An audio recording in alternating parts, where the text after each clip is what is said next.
Bonjour, je suis ravie de vous retrouver pour cette nouvelle émission. Docteur, bonjour. Bonjour. Claude-Alain Planchon, je suis ravie de vous retrouver pour cette nouvelle émission. Anne de Comines, bonjour. Bonjour. Vous êtes écrivain. Alors, docteur, j'ai eu le plaisir de faire une émission avec vous récemment lorsque votre ouvrage Stelfix est paru. Alors, je rappelle que vous êtes spécialiste de l'imagerie médicale, que vous êtes également diplômé en oncologie. Oui. Vous exercez à l'hôpital américain de Neuilly et vous êtes également spécialiste en médecine nucléaire. Anne de Comines, vous êtes écrivain et essayiste. Okay. Et puis, voilà, vous êtes à l'origine d'un livre qui s'appelle Le cancer, mot à mot. C'est sous votre égide, docteur, et de votre association Choix Vital qu'est né ce livre. Alors, vous aviez évoqué votre cancer dans la précédente émission, cancer en 1988. 1988, exactement. 3 ans après avoir passé mon diplôme de cancérologie clinique. Voilà. Comme je vous l'avais dit, j'étais passé de la théorie à la pratique. De la pratique.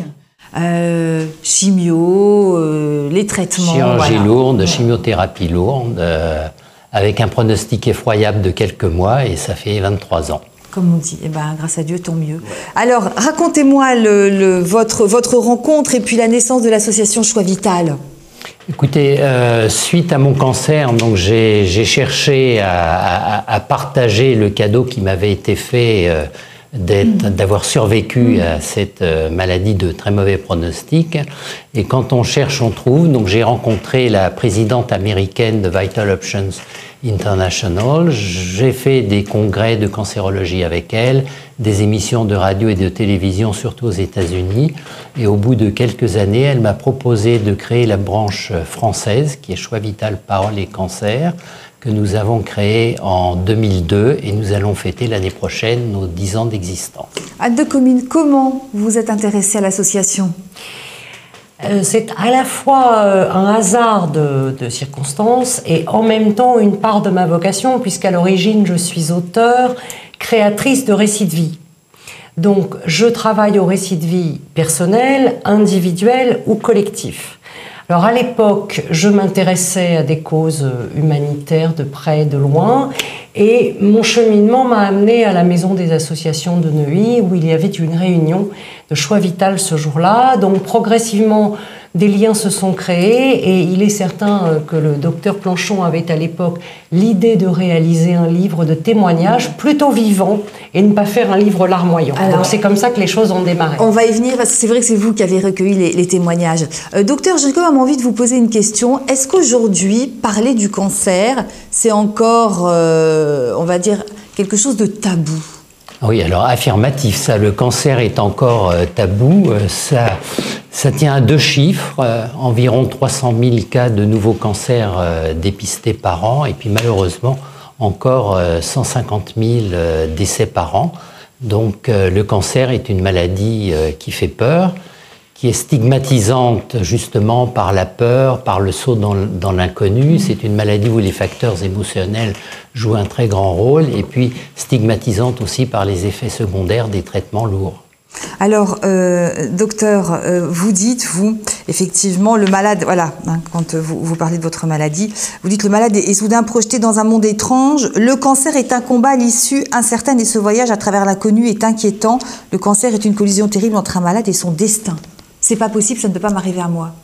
Ben, c'est la première chose qu'on dit. Enfin, moi, c'est la première chose que je me suis dite. Et puis, en parlant avec les malades, c'est pas possible, c'est pas juste. Pas moi, oui. Et qu'est-ce que j'ai fait pour mériter ça? Donc, c'est une maladie qui est aussi déroutante, culpabilisante quelquefois.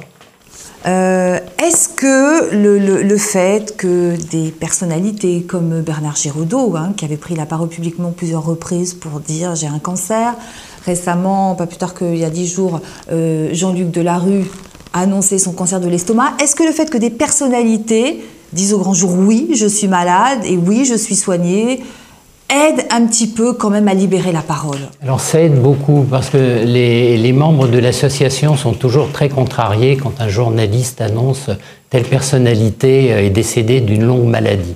Ça, c'est des mots qu'on ne devrait plus employer. Et vraiment, je salue la mémoire de Bernard Giraudot, qui a eu un engagement volontaire pour militer avec Anne-Laurence Fitter à la Maison du Cancer, pour militer justement pour briser les stigmates du cancer. Jean-Claude Delerue, c'est un peu particulier puisque lui, il a devancé ce que les paparazzi normalement avaient pris son dossier, enfin d'après ce qu'on a pu lire dans la presse. Alors docteur, vous dites la parole est essentielle, c'est une arme thérapeutique efficace dans le traitement des cancers et finalement c'est vrai, la parole elle est omniprésente depuis l'annonce de la maladie jusqu'au témoignage. Oui, la parole, c'est une arme essentielle. Avant l'émission, on disait c'est une arme majeure, je n'irai pas jusque-là, mais en tout cas, c'est vraiment une arme efficace et qui est simple et qui ne coûte pas cher, en tout cas. Est-ce que ça veut dire que certains de vos confrères ne parlent pas assez? Ou est-ce que vous trouvez que certains de vos confrères ne parlent pas assez? Peut-être parce que c'est toujours délicat d'annoncer un cancer et que certains médecins disent on n'est pas non plus toujours bien formés à annoncer des maladies graves. Oui, enfin, depuis les 2 plans cancer qui se sont succédés, les choses ont quand même beaucoup changé. Maintenant, il faut dire que l'oncologie médicale en France se déroule parfois dans des conditions difficiles et que mes confrères n'ont pas toujours le temps de prendre 1 heure pour annoncer effectivement une maladie comme ils le devraient. D'ailleurs, l'Ordre récemment a fait une réunion sur l'annonce des diagnostics graves. Tout à fait. Pas plus tard qu'hier, une de mes patientes me disait qu'elle avait appris qu'elle avait un cancer du sein par répondeur téléphonique interposé. Donc, Anne de Comines, comment s'est passé le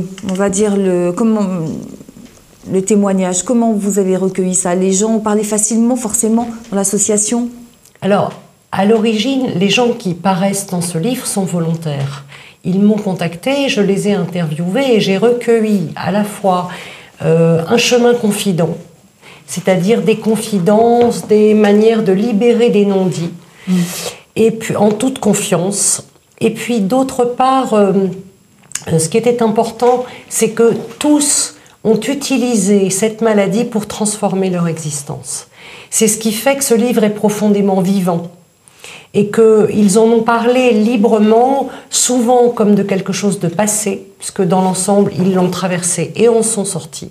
Et pour ceux qui l'ont encore, ils continuent à approfondir en eux des forces, des ressources et suivent de nouveaux chemins de vie. Alors, il y a de nombreux témoignages émouvants. Moi, je voudrais juste qu'on parle de cette petite fille, cette préadolescente de 14 ans, qui en 1965 a un cancer, on ne lui dit pas ce que c'est, et qui va subir ces traitements pendant 7 ans, c'est ça? Oui, on l'a tenue complètement à l'écart de sa maladie, à une époque où la leucémie, la survie était d'environ 3 à 6 mois, pas plus. Et donc, c'est une survivante après presque 30 ans de cette maladie. Et elle véhicule quelque chose de très positif, puisque maintenant elle est artiste, elle travaille au Club Méditerranée, elle monte sur les planches. C'est terrible ce qu'elle vous a raconté. C'est affreux. Oui, mais elle ne m'en a pas parlé avec là non plus quelque chose de larmoyant. Elle m'en a parlé après s'être mise debout. Elle m'en a parlé comme d'une bulle avec quelque chose d'onirique, je veux dire d'à l'écart. Mais elle ne s'est pas plainte de son sort. Au contraire, elle a eu l'air de dire que pour elle, une fois qu'elle est arrivée au Club Med, ça a été vraiment une naissance et non pas une simple renaissance. Elle a appris quand même seulement à 40 ans qu'elle avait une leucémie.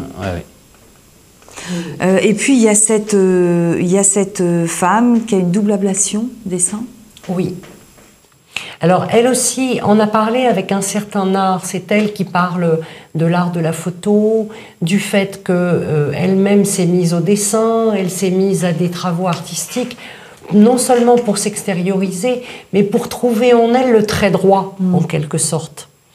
Et elle parle de cet art de l'Amazone comme étant un art vivant, comme étant quelque chose qui lui a redonné un véritable élan.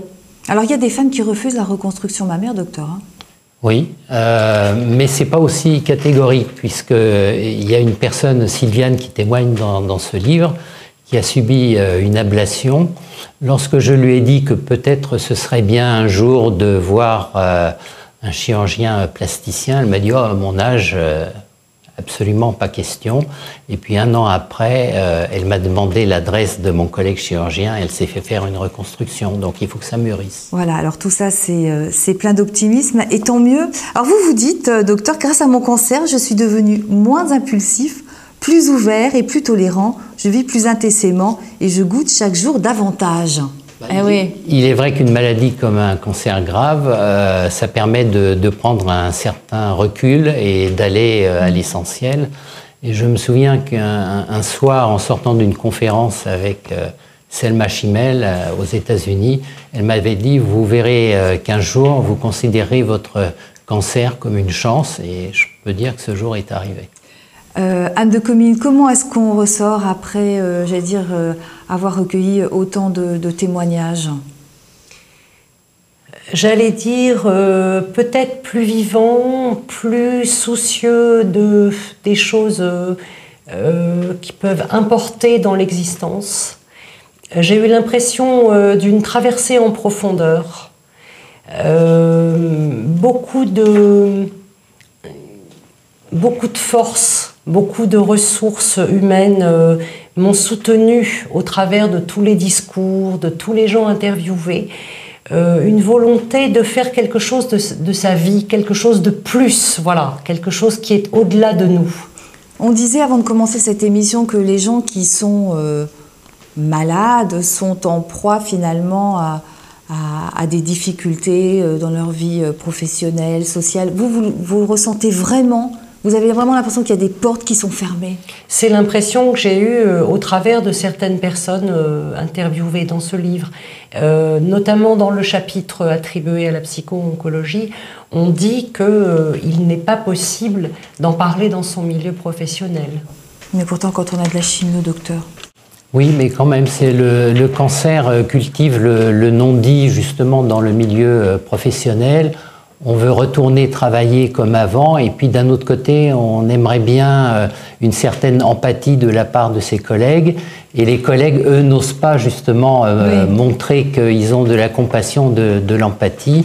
Et ce non-dit se cultive également au sein de la famille. Donc c'est difficile, c'est ce qu'on appelle la double peine. Il y a la peine de la maladie, et puis il y a le côté socio-professionnel et affectif. Donc ça veut dire qu'on a encore beaucoup de choses à faire sur la prise en charge?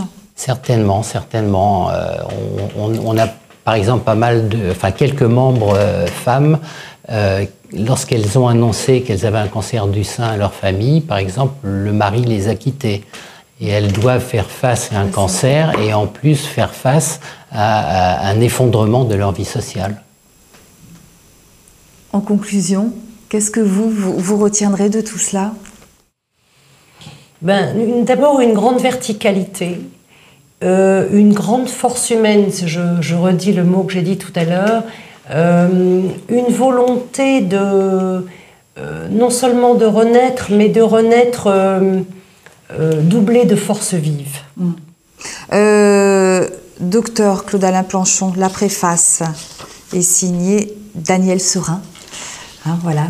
Oui, le professeur Daniel Serin est un oncologue. J'ai fait plusieurs émissions de radio avec lui il y a quelques années.